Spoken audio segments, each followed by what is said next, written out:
नमस्कार सभी साथियों को स्वागत करता हूं सभी का इस YouTube चैनल पर जिसका नाम है स्टडी विद पीएन लोधा। साथियों, बहुत ही ज़्यादा महत्वपूर्ण क्लास आज की लेकर आया हूं जो कि शिक्षक भर्ती परीक्षा के लिए बेहद उपयोगी है। चाहे वो फर्स्ट ग्रेड हो, सेकंड ग्रेड हो, रीट हो, थर्ड ग्रेड हो, सीटेट हो या अन्य किसी भी राज्य की शिक्षक भर्ती हो।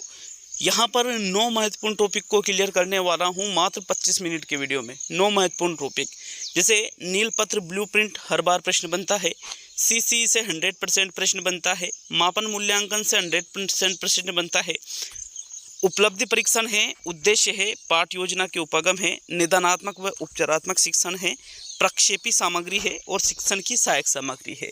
इन सभी टॉपिक्स को इस एक वीडियो के माध्यम से शॉर्ट एंड स्वीट तरीके से बताने वाला हूँ, तो वीडियो को पूरा देख करके जाइएगा और कमेंट बॉक्स में बताइएगा कि ये महत्वपूर्ण वीडियो आपको कैसा लगा। साथियों, पूरा वीडियो देख करके जाना। छोटा सा वीडियो 25 मिनट का, गोल्डन चीज़ें जो होती है ना एकदम प्रॉपर, वो आपको इस वीडियो में देखने को मिलने वाली है। तो चलिए शुरू करते हैं आज के इस वीडियो को। सारी की सारी चीज़ें इस एक वीडियो के माध्यम से क्लियर हो सकती है। तो चलिए शुरू करते हैं साथियों।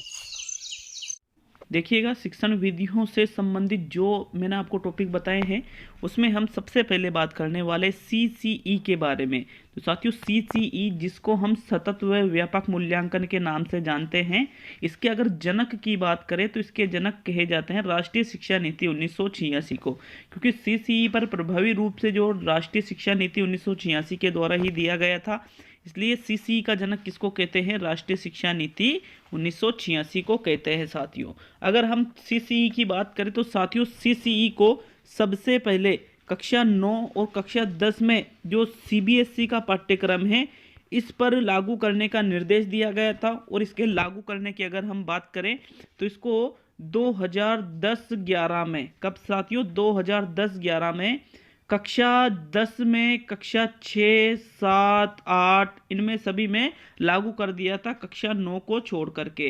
तो मित्रों देखिए, कक्षा 9 में तो 2009 में ही लागू कर दिया था और 2011-12 में CCE को कक्षा 1 से 5 और कक्षा 11-12 और कक्षा 6, 7, 8, 9, 10 सभी में पूर्ण रूप से लागू कर दिया CBSE पाठ्यक्रम के अंतर्गत 2011-12 में। साथियों, ये चीज़ आपको याद रखनी है। दूसरी बात करें, CCE को राजस्थान में किस योजना के अंतर्गत लागू किया गया, तो ये बहुत इंपॉर्टेंट सेलेक्टेड चीज़ें बताने वाला हूँ मैं CCE के बारे में। तो राजस्थान में CCE को पायलट प्रोजेक्ट के अंतर्गत लागू किया गया था। साथियों, कितने चरणों में लागू किया था? 3 चरणों में इसको लागू किया था पायलट प्रोजेक्ट के अंतर्गत। देखिए, आगे बात करेंगे CCE में मूल्यांकन के प्रकार। तो CCE में मूल्यांकन के 2 प्रकार होते हैं साथियों। एक तो होता है रचनात्मक मूल्यांकन और एक होता है योगात्मक मूल्यांकन।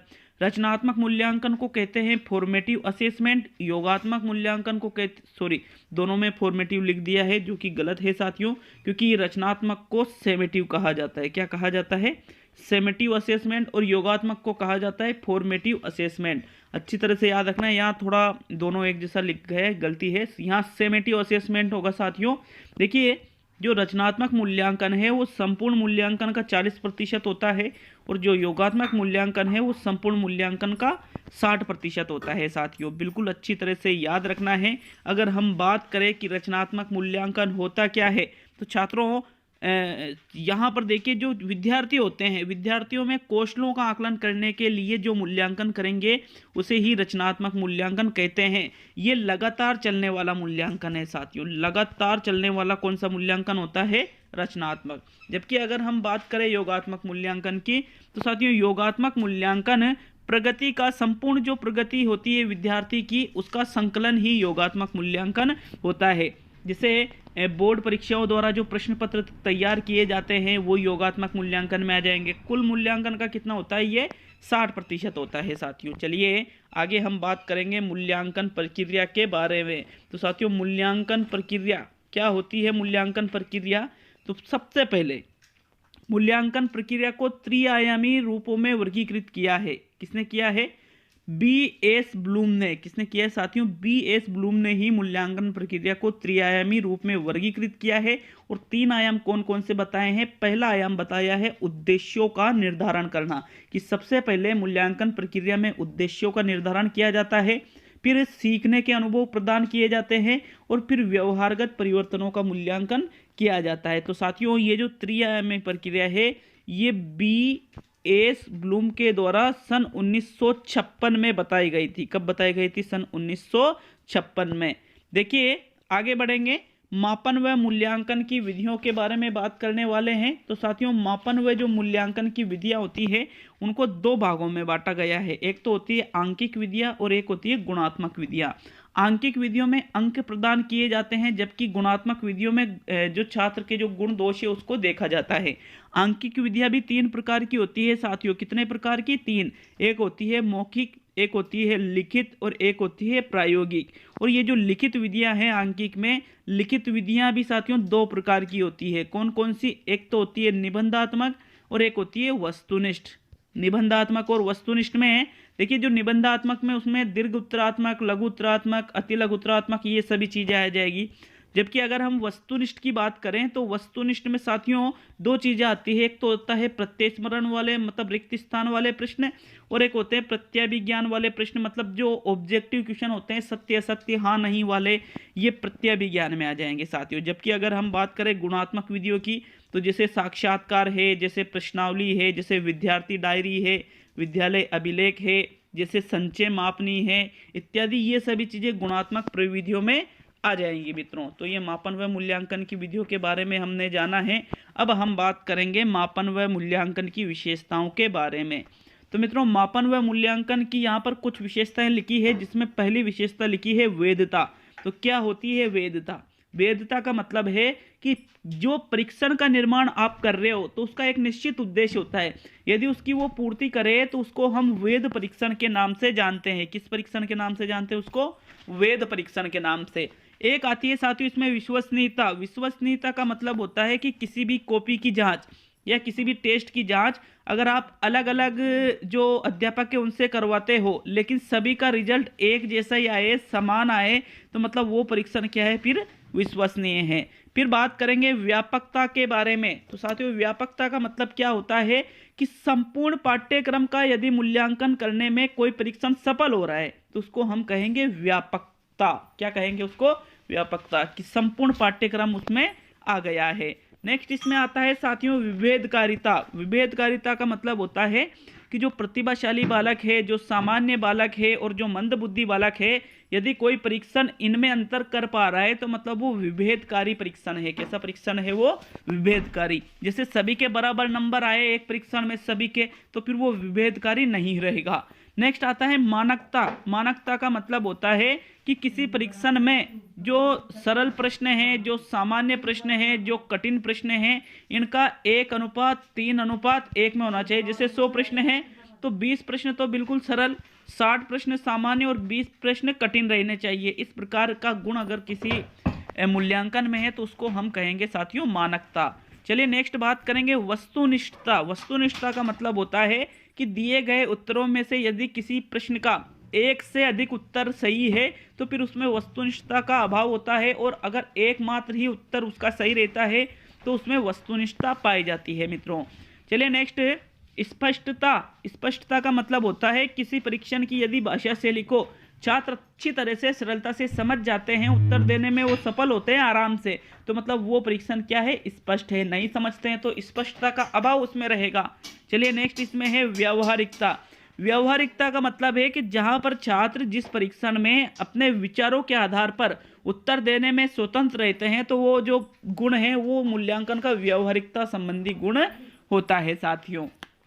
तो ये मूल्यांकन की विशेषताओं के बारे में मैंने आपको बताया है अच्छी तरह से। आपको एक बार अगर समझ में नहीं आए तो आप दोबारा वीडियो को पीछे करके देख सकते हो साथियों। चलिए आगे बात करेंगे उपलब्धि या निष्पत्ति परीक्षण के बारे में कि इसका अर्थ क्या होता है, इसके प्रकार कितने हैं और इनका क्या क्या अर्थ होता है। तो साथियों उपलब्धि व निष्पत्ति परीक्षण का मतलब होता है कि जो बच्चों को कक्षा में सिखाया जाता है, उनकी जो क्षमताएं हैं, उनके जो कौशल है, इनका मापन अगर शैक्षिक रूप से आप करो तो उसको ही हम उपलब्धि या निष्पत्ति परीक्षण कहते हैं। जैसे मान लीजिए कि कक्षा में बच्चों को आपने कुछ पढ़ाया है, अब आप ये देख रहे हो कि उन्होंने कितना सीखा है, तो फिर वही उसकी उपलब्धि या निष्पत्ति परीक्षण कहलाता है। अब देखिए इसके प्रकारों के प्रकारों के बारे में बात करें तो इसके दो प्रकार होते हैं। एक तो होता है प्रमापीकृत उपलब्धि परीक्षण और एक होता है अप्रमापीकृत उपलब्धि परीक्षण। तो साथियों, जो प्रमापीकृत उपलब्धि परीक्षण है वो जो जाने माने जो लोग होते हैं, मतलब जो मनोवैज्ञानिक सिद्धांत है उन पर आधारित ऐसे परीक्षण जो बहुत ही ज़्यादा विश्वसनीय हो, ऐसे परीक्षणों को ही प्रमापीकृत परीक्षण कहा जाता है। दूसरा है अप्रमापीकृत परीक्षण, जिसको शिक्षक निर्मित परीक्षण भी कहते हैं, जो स्थानीय स्तर के शिक्षकों के द्वारा ही तैयार किया जाता है। ऐसे परीक्षणों को अप्रमापीकृत निष्पत्ति उपलब्धि परीक्षण कहते हैं। चलिए आगे बात करेंगे निदानात्मक व उपचारात्मक शिक्षण। तो साथियों, निदानात्मक व उपचारात्मक शिक्षण, निदान का मतलब होता है किसी समस्या को जानना और उपचार का मतलब होता है उस समस्या को दूर करना। तो साथियों देखिए, निदानात्मक मूल्यांकन का मतलब कि वो परीक्षण जो छात्रों की कमजोरियों के क्षेत्रों को पहचाने, ऐसे परीक्षण को, उनकी जो समस्याएं हैं जिसमें उनका ज्ञान हो, वो तो होता है निदानात्मक परीक्षण। और ज्ञान होने के बाद में, पहले निदान किया जाता है फिर उपचार करेंगे, ज्ञान होने के बाद में उन कमजोरियों को दूर करने के लिए जो चीजें की जाती है उसको ही हम उपचारात्मक शिक्षण के नाम से जानते हैं साथियों। तो ये भी क्लियर होना चाहिए, निदानात्मक व उपचारात्मक शिक्षण। चलिए आगे बात करेंगे नील पत्र के बारे में, जिसको ब्लूप्रिंट आप कहते हो। तो नील पत्र एक आधार पत्रक भी आप इसको कह सकते हो साथियों। क्या कह सकते हो? आधार पत्रक भी आप इसको कह सकते हो। इसके आधार पर ही प्रश्न पत्र का निर्माण किया जाता है। वेरी इंपॉर्टेंट टॉपिक है ये भी, कि प्रश्न पत्र का निर्माण किसके आधार पर किया जाता है। तो आपका आंसर क्या रहेगा? नील पत्र के आधार पर प्रश्न पत्र का निर्माण किया जाता है। मित्रों देखिए, जो नील पत्र है इसमें 4 प्रकार की तालिकाएं होती है। एक तो उद्देश्य पर आधारित होती है, एक प्रश्नों के प्रकार कौन कौन से रखोगे, एक विषय वस्तु कौन कौन सी शामिल करोगे, और एक आधार पत्र, मतलब मुख्य 4 प्रकार की इसमें तालिकाएं होती है। मित्रों, नील पत्र के उद्देश्य भी 4 ही होते हैं: ज्ञानात्मक, अवबोधात्मक, ज्ञानोपयोग और कौशल। ये 4 इसके उद्देश्य, 4 ही इसमें उद्देश्यों को सम्मिलित किया जाता है। अगर हम बात करें नील पत्र में प्रश्नों की, तो इसमें प्रश्नों के भी 4 प्रकार ही होते हैं, जैसे निबंधात्मक प्रश्न, लघुत्तरात्मक प्रश्न, अति लघुत्तरात्मक प्रश्न और वस्तुनिष्ठ प्रश्न। ये 4 प्रकार के प्रश्न इसमें शामिल किए जाते हैं साथियों। तो ये सारी ही जानकारी मैंने आपको बता दी है। फिर बात करेंगे उद्देश्यों के वर्गीकरण के बारे में। तो साथियों, उद्देश्यों का वर्गीकरण B.S. ब्लूम के द्वारा किया गया है 3 भागों में। कितने भागों में किया गया है? 3 भागों में किया गया है। जैसे एक तो है ज्ञानात्मक, एक है भावात्मक और एक है साथियों क्रियात्मक। 3 भागों में उद्देश्यों का वर्गीकरण किया गया है। जो ज्ञानात्मक उद्देश्य है साथियों, इसके भी 6 भाग है, भावात्मक के भी 6 भाग है और क्रियात्मक के भी 6 भाग है। मैं आपको बता दूं ज्ञानात्मक में कौन कौन सा आएंगे।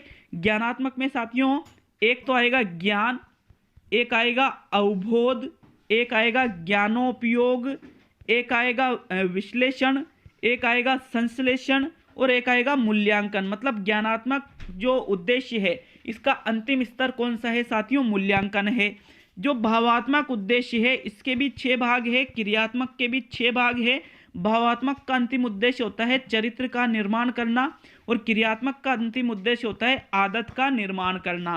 तो साथियों, इस प्रकार से उद्देश्यों का वर्गीकरण B.S. ब्लूम और उनके साथियों थे, उनके जो साथी थे, जैसे ब्लूम के साथी मसीहा थे, सिम्पसन थे, क्रेथवाल थे, इन्होंने ही उद्देश्यों का वर्गीकरण किया था। मित्रों चलिए आगे बढ़ते हैं, उपागम के बारे में जान लेते हैं आप। तो उपागम का मतलब क्या होता है कि जिनके आधार पर दैनिक पाठ योजनाओं का निर्माण किया जाता है उनको ही हम उपागम कहते हैं। तो पहला इसमें उपागम है हर्बर्ट उपागम। हर्बर्ट की पंचपदी जिसको हम कहते हैं, इसका निर्माण J.F. हर्बर्ट के द्वारा किया गया सन 1838 में। मित्रों ये इतनी इंपॉर्टेंट चीजें हैं, मैं बता रहा हूं ना, कम से कम है ये 20 क्वेश्चन तो आज की वीडियो में से आ जाएंगे आपके, कम से कम। एक एक चीज को समझते हुए आगे बढ़ना। लेकिन तो साथियों देखिए, जो हर्बर्ट की पंचपदी है इसमें हर्बर्ट ने 4 सिद्धांत दिए थे। पहले स्पष्टता का सिद्धांत, संबंध का सिद्धांत, व्यवस्था का सिद्धांत और प्रयोग का सिद्धांत। तो इन 4 सिद्धांतों के आधार पर इनके जो हर्बर्ट के शिष्य थे जिलर राइन और हर्बर्ट स्पेंसर, इन्होंने ही 5 पद तैयार किए थे। जैसे स्पष्टता के आधार पर प्रस्तावना और प्रस्तुतिकरण, और बीच में एक और शामिल कर लिया उद्देश्य कथन। फिर संबंध के आधार पर इन्होंने तुलना एक नया पद बना दिया। फिर व्यवस्था के आधार पर व्यवस्था एक नया पद बना दिया। तो इस प्रकार इन 4 सिद्धांतों के आधार पर 5 पद दिए गए। कौन कौन से? प्रस्तावना, प्रस्तुतिकरण, तुलना, व्यवस्था और अंत में प्रयोग। तो साथियों ये 5 पद दिए गए थे। प्रस्तावना और प्रस्तुतिकरण के बीच में एक और कथन आता है, उद्देश्य कथन। इसको गिना नहीं जाता है, नहीं तो 6 हो जाते हैं टोटल पद। चलिए नेक्स्ट दूसरा देखेंगे, जॉन डीवी किलपेट्रिक उपागम। नाम से पता चल रहा है कि भाई जॉन डीवी ने और किलपेट्रिक ने दिया होगा इसको। किसने? जॉन डीवी ने और किलपेट्रिक ने। ये जो उपागम है साथियों ये करके सीखने पर आधारित है, क्योंकि करके सीखने की विचारधारा किसकी है? जॉन डीवी की है साथियों। चलिए इसमें कुल 6 पद होते हैं। कितने पद होते हैं? 6 पद होते हैं। कौन कौन से मैं बता देता हूं जॉन डीवी किलपेट्रिक उपागम वाले।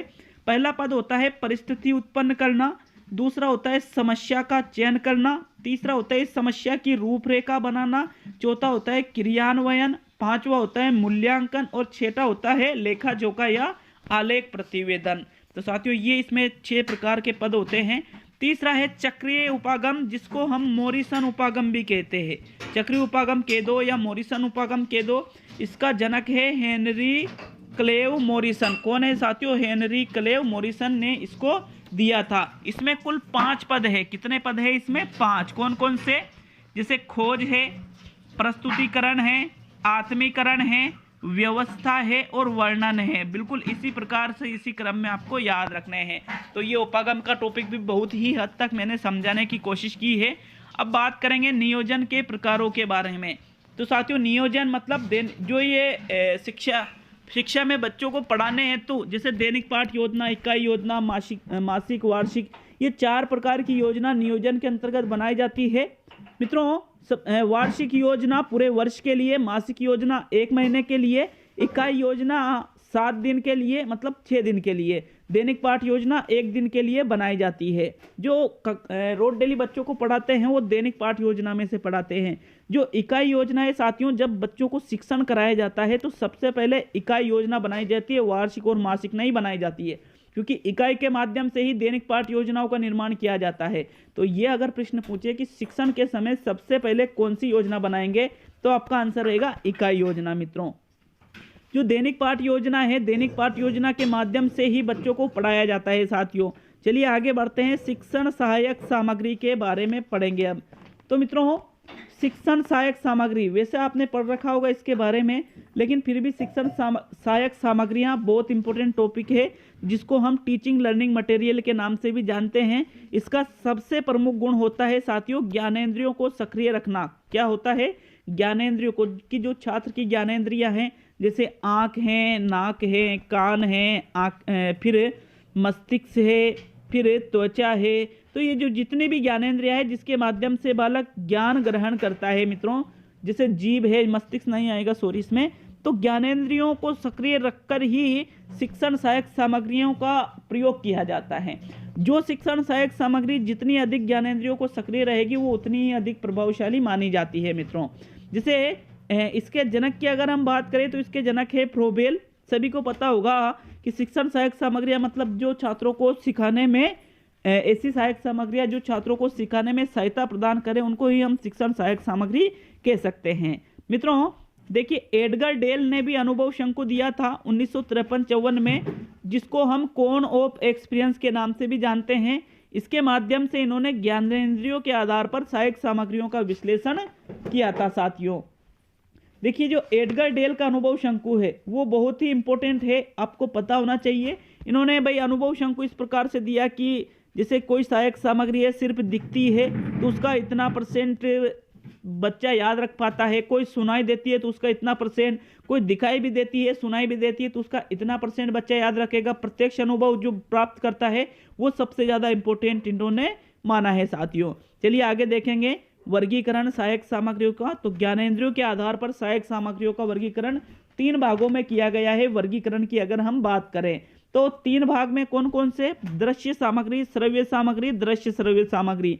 तो साथियों सबसे पहले दृश्य सामग्री के बारे में अगर हम बात करें तो ऐसी सामग्री जो जिसमें सिर्फ दिखाई देता है, न उसमें सुनाई नहीं देता है, तो ऐसी सामग्री को दृश्य में शामिल करेंगे। जैसे श्यामपट्ट है, सुनना आप नाम अच्छी तरह से, जैसे चित्र है, जैसे ग्लोब है, जैसे पदार्थ है, जैसे डिस्प्ले बोर्ड है, जैसे टेलीस्कोप है, जैसे OHP ओवरहेड प्रोजेक्टर है। तो ये सारी ही दृश्य सामग्री रहेगी साथियों। पाठ्य पुस्तक कह सकते हो, चार्ट कह सकते हो, मॉडल कह सकते हो, अबेकस है, ग्राफ है, वास्तविक वस्तु है, बुलेटिन बोर्ड है, मानचित्र है, फ्लैनल बोर्ड है, फिल्म पट्टिका है, मैग्नेटिक बोर्ड है। तो साथियों एपिडाइस्कोप है, जादू की लालटेन है, स्लाइड प्रोजेक्टर है, ट्रांसपेरेंसी है।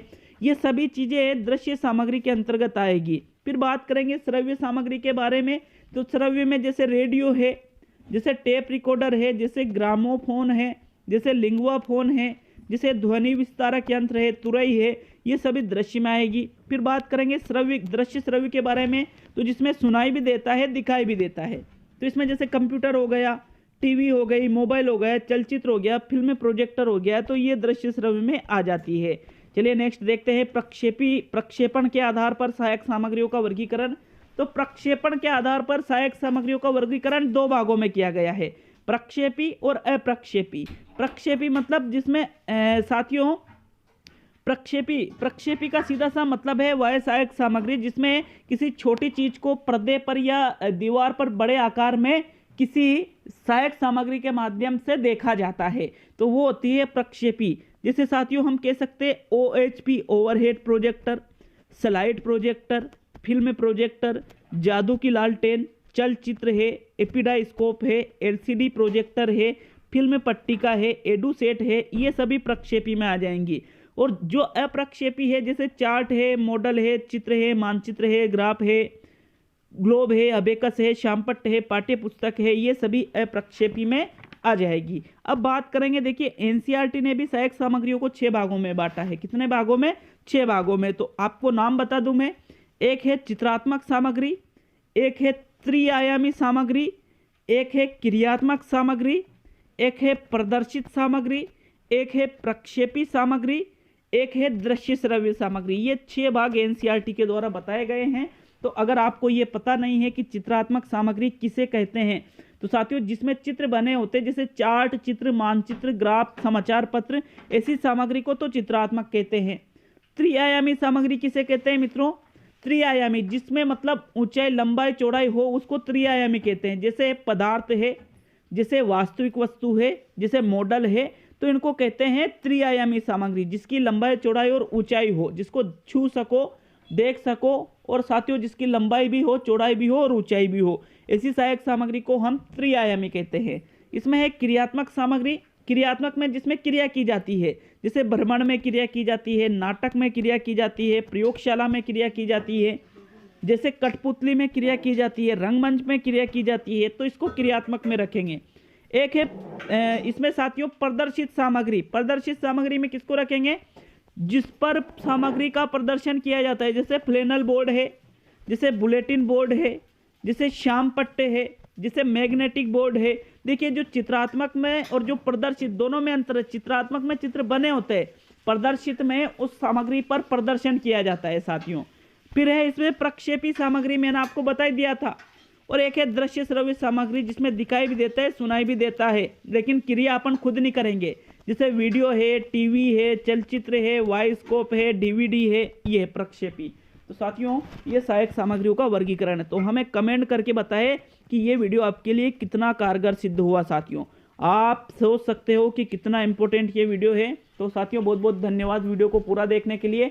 ऐसे ही मैं और भी वीडियो लाता रहूँगा 10, 15, 20 मिनट का, जिसमें आपके बहुत ज़्यादा मैटर क्लियर हो जाएगा। 15-20 मिनट में आप इतना नहीं पढ़ सकते, मेरी गारंटी है ये। तो बहुत बहुत धन्यवाद, मिलते हैं अगले वीडियो में।